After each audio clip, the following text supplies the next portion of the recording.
Hello. Welcome everyone to JLABTV. I am JLAB and this is Football Manager 2022, the Youth Academy Challenge with Beira-Mar. We are looking at the development center and we've got 4 players that could be considered first team candidates. Now, one of those literally just arrived in our latest intake and I've already played him a few times, and it's Antonio Vaz. He's only 16, looking like he's going to be amazing, and I see him being one of those players that will just be involved in the first team in the very near future if we were to stick with a 4-3-3 or 4-2-3-1 formation. Mario Rafael is also another player that's just literally come from our youth intake. He's also considered a candidate for the first team, and I can see why. He can also play as a defensive midfielder, which is interesting to say the least, even if I could see him being a midfielder for me at first, being a centre midfielder on attack. There's a lot to like about him. Rui Quintaniero has developed slowly but surely, but over the last year, he's gone from a 1.5 star to a 2-star player and is looking like he's improving quite nicely. Now, he's got a lot of development to do if he is to match Hugo Sandoval as the top striker, but he's consistent, which is all I am asking for, and he's developing, which again, is all I'm asking for. He's also resolute, so I like to think he'll get better and better still. And the last person that has been made on this list is actually Marco Queiroz. Now, this guy might actually end up becoming my main left back in the future if my other players do not develop, and that's a little concerning when I look at him and think, well, he's inconsistent, and he's got a few other weaknesses right now that I'm not so keen on. But again, he's someone that can develop and has developed quite nicely in the last around the season, and he's actually looking like he could be the best left back outside of Gudian and Jafino, which is also slightly concerning. Still, we've actually had a few games since we last met, so let's go with the games we've had before we play our last game of the year.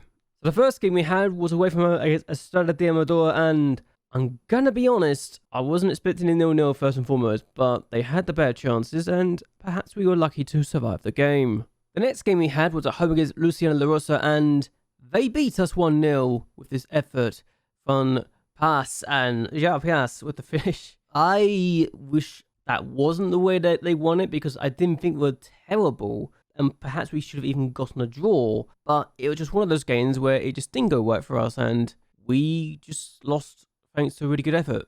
Unfortunately, that was the case. It's a shame, our front three were terrible. We then went to Travis and survived. Yeah, that's literally everything I can really say when they have 20 shots to our 3 and they don't score. That is a survival. They had an extra 2.18 and we didn't concede, which in itself is quite frankly a miracle. Then Muffa survived us, and I'm going to be honest, I don't know what happened to cause that actually to go to a 1.12, and it was just one chance that really did it for them, but I literally don't know what they did in that effort to get there. They had 2 clear-cut chances apparently, but we had more chances on target, so if we get our shots on target and pass the goalkeeper, we win the match. But we didn't, and I feel like they survived us in this game.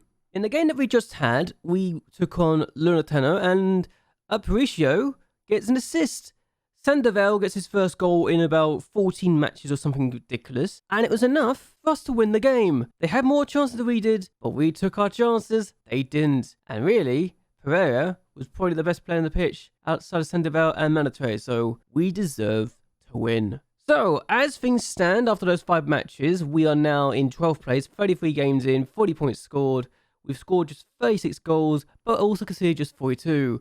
So, defensively, we're not as good as we were last year, and attacking-wise, we're not good as we were last year. But I have some ideas as to how to solve that next season. We take on Benfica's B team today, though, and if we win, we could go as high as 10th place and finish in 10th for the second time in 3 seasons. Now, last year we finished in 10th place, the next season we finished in 15th, but I like to think that we are consistently a mid-table team at this point. We can't finish any lower than 13th, which is very promising indeed. But we need to win against Benfica's B team to have a chance of doing that for ourselves. And I think we can do that because Benfica's B team are already relegated, and they're being rather poor today in this season. So that's what we're going to do.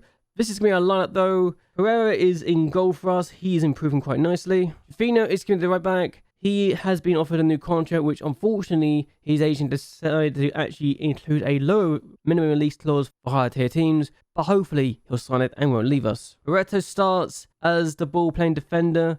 Manatre starts as the centre back. Helder Paredes starts as the left back, as the wing back, left wing back, and he's not really improving. He's actually getting worse, I think. Luis Santos starts as the halfback. Again, he's improving quite nicely, and he's going to be our best player if he continues this sort of development. Fernando Alvarez is our best midfielder right now, and he's probably going to be our best player when Hugo Sandoval retires. Marcio is starting as the centre midfielder on the attack. He's got some talent. He is better his left foot than his right, so it makes sense to start him. Kende starts as a wing on the right-hand side of the pitch. He has got some good striking ability, so we could do a two-striker formation, and he could fit in quite nicely. Adai Tunis starts as the inverted wing on the left. I like to think he has actually let me down in some ways and can do better. While Hugo Sandoval starts as a striker, he's got a asking price of 1.1 million that nobody's really tried to touch yet. They've asked us for money, but they've only offered 200,000.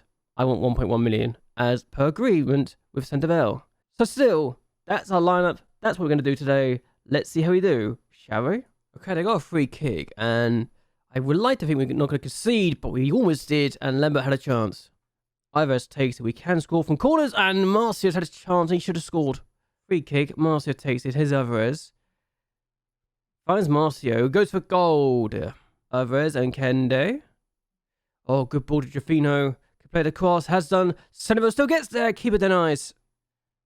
And looks like Fernando Santos is in. Denied by the keeper. Their first real chance, I think.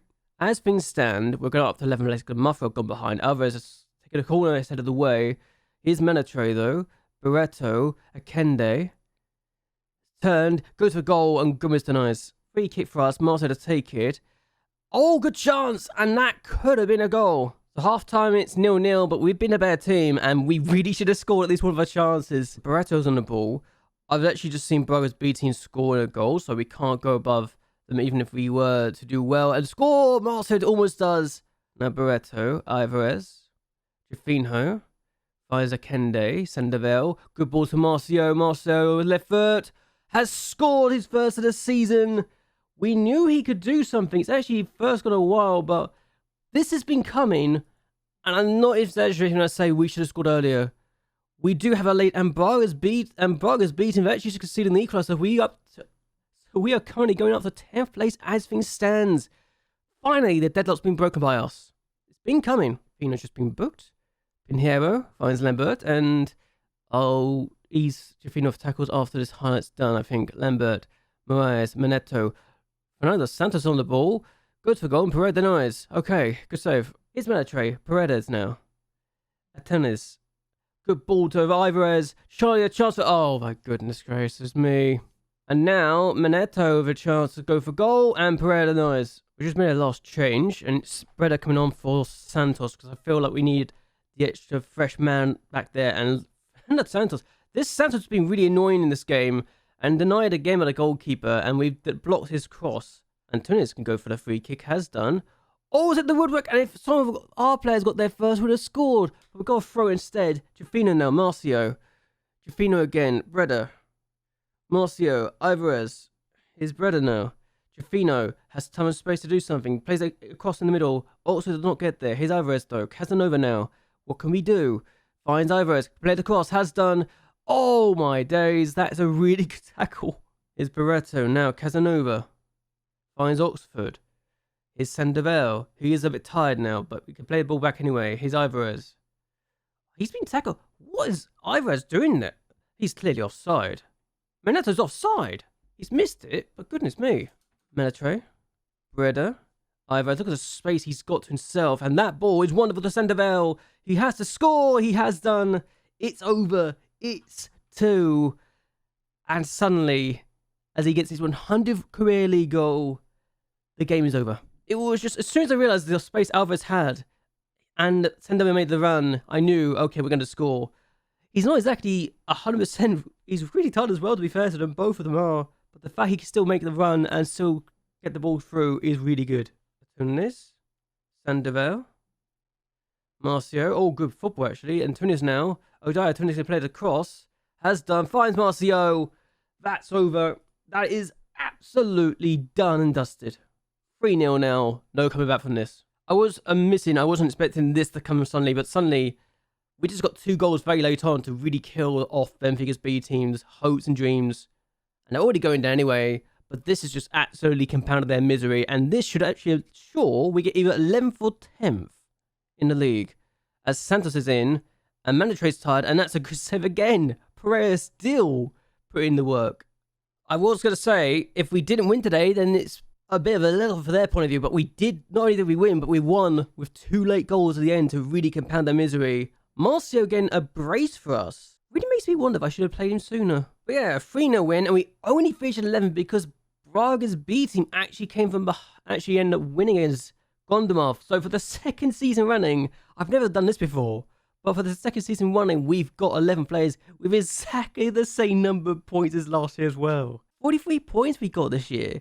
Exactly what we did last year. Either way though, we will be back in a bit. Still, this is the end of season review, and we are here. We let go of 2 people. Brian left us for Piranha, and yeah, the board was disappointed at the fact we let him go for free when we could have got money for him, but we got rid of his rage bill, which is fine. Andrade also left us. He made 41 appearances for his new club, got 7 goals and 11 assists. Where's that come from? It was never good enough for me, but even so, it's nice to know that we can do well. Loans out. Pratas did well for his loan spell, as did Pedro Chiseka, and both again in the 7s for ratings is good. Borges did okay, and we did bring him back. We actually played him a few times too, so he didn't have a terrible time. Quintero was not happy with his loan spell, so we had to come back, and we brought him back, so he's back. Daniel Pareto had a good spell. I think most of the players that have gone out on loan had good spells, apart from those who had a 6.6 or lower ratings, but that's beside the point. Also, Lucas, hopefully he's developing, because I think he's got a lot of potential. I really do. This season results, 11th place for the second season running.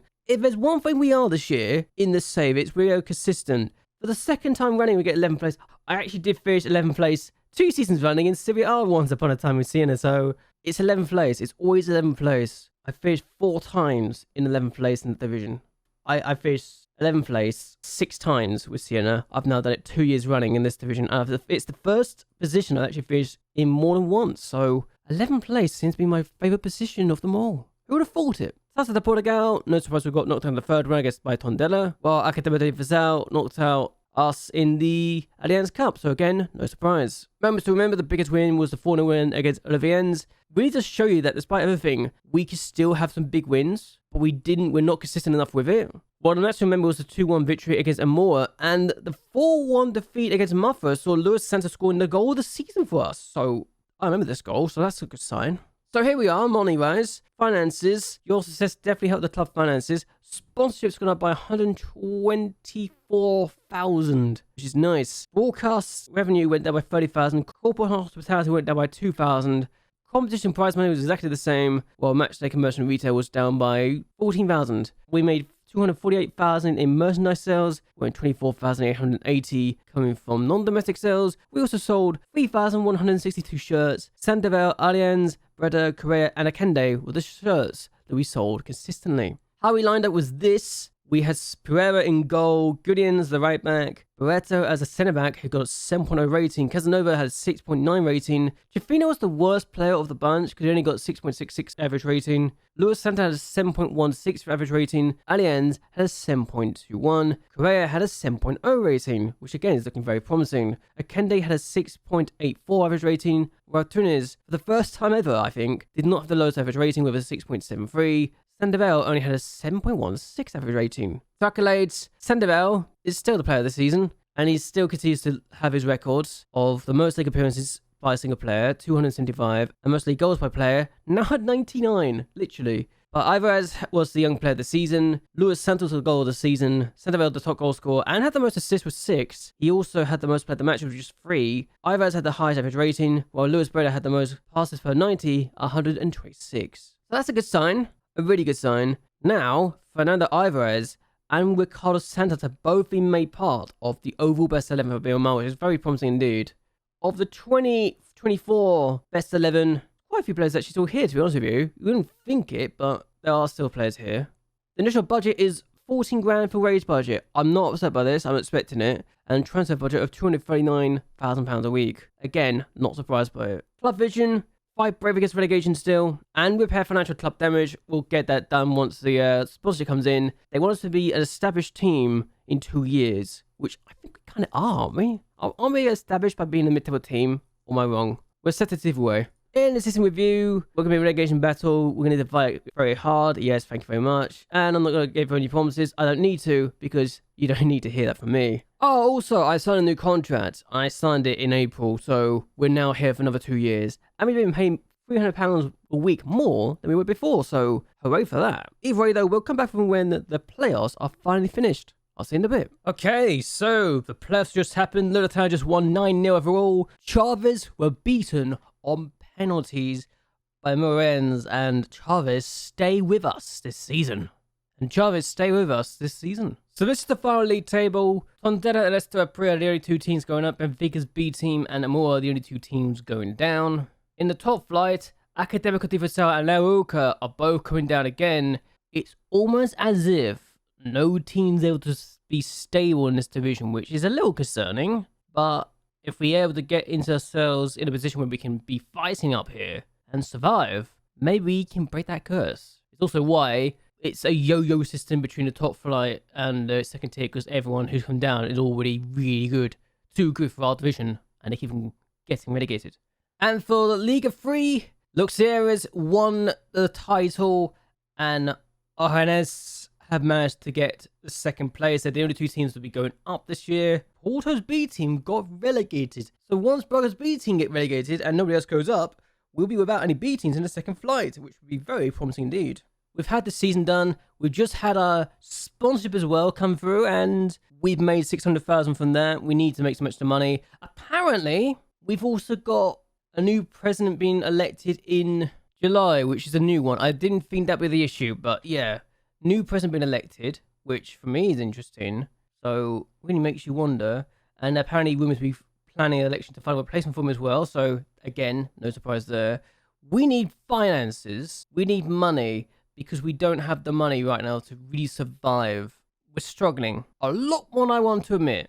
But still, it's just one of those things, unfortunately, for us. Also, apparently it's overspending in the wage budget, which is a little concerning now that we are in that situation. But we could literally just adjust the wages and transfer. I don't know why the transfer's so far over, but there we go. Let's slide that across. And yeah, 16,000 will be fine. But we're letting go of players regardless, so it's one of those things. I actually had forgotten to mention before, but in recent months this season, we've actually been approached by a few teams to take over their club for a job interview. Fiorentina have approached us, as have Marseille and Strasbourg of all teams, to see if we could become their new manager, which is very interesting to say the least. But I wasn't going to accept the offers because I want to stick with this team and get into the top flight and achieve that gold mine. And also, we want to complete the challenge, so that's a thing. Either way, though, I'm going to end this here. I hope you guys have enjoyed yourselves. I hope you guys like and share this video, and that you subscribe to the channel.